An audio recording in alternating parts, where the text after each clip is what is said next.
Hello guys! Ngayon po magluluto tayo na may bangos na may tausi. Siyempre, magpiprito muna tayo ng tokwa. Kasi lalagyan natin siya ng tokwa.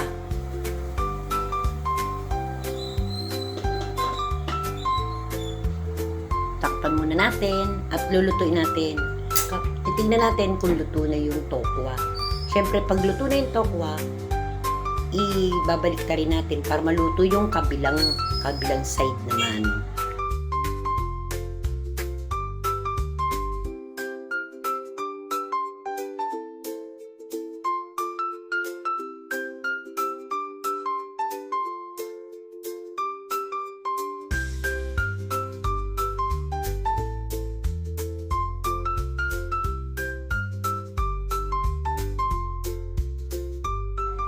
Hahanguin natin at ilalagay muna natin siya sa malinis na lalagyan. At kapag katapos niyan, magpiprito naman tayo ng bango. Iprito natin yung bangos. Takpan muna na natin dahil nagtatalsikan to eh. Ngayon po, kapag naprito na yung bangos, magigisa naman tayo ng bawang, sibuyas, at kamatis. Yan, lutuin natin maigi yung bawang at sibuyas at kamatis.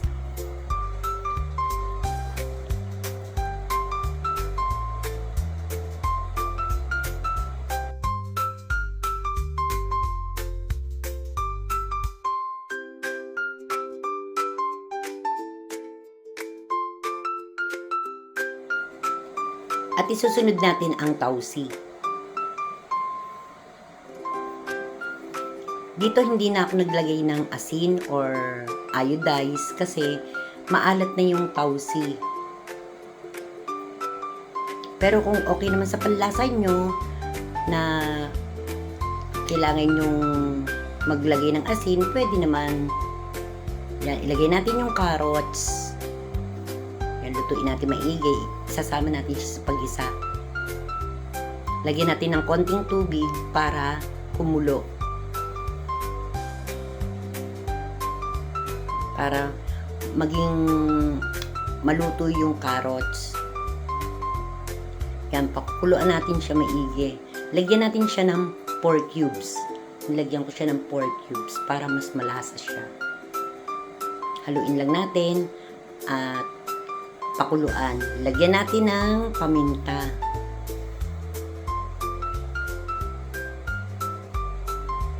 Haluin natin at takpan at pakuluan natin siya ng mga 10 minutes.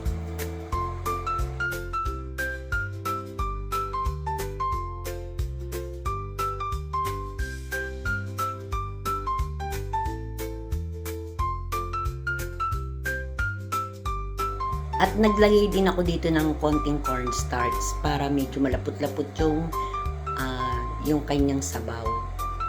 Haluin natin maigi at pakukuluan din natin siya. Takpan muna at pakuluan. At kapag kumulo na, isusunod natin yung pinirito nating bangos.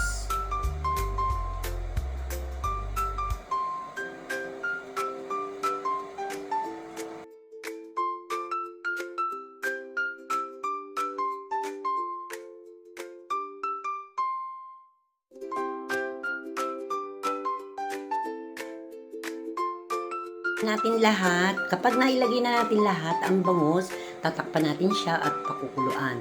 At isusunod na rin natin yung pinirito nating tokwa.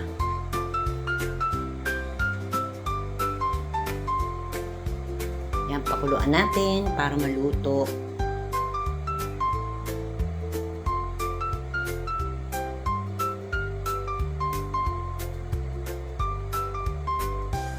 Yan, pakuluan lang po natin siya hanggang sa maluto at lalagyan natin siya ng onion leaves para mabango siya at pampalasa rin siya, pampawala ng lansa.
Okay, tignan natin kung luto na. Yan, luto na. Ready to eat na.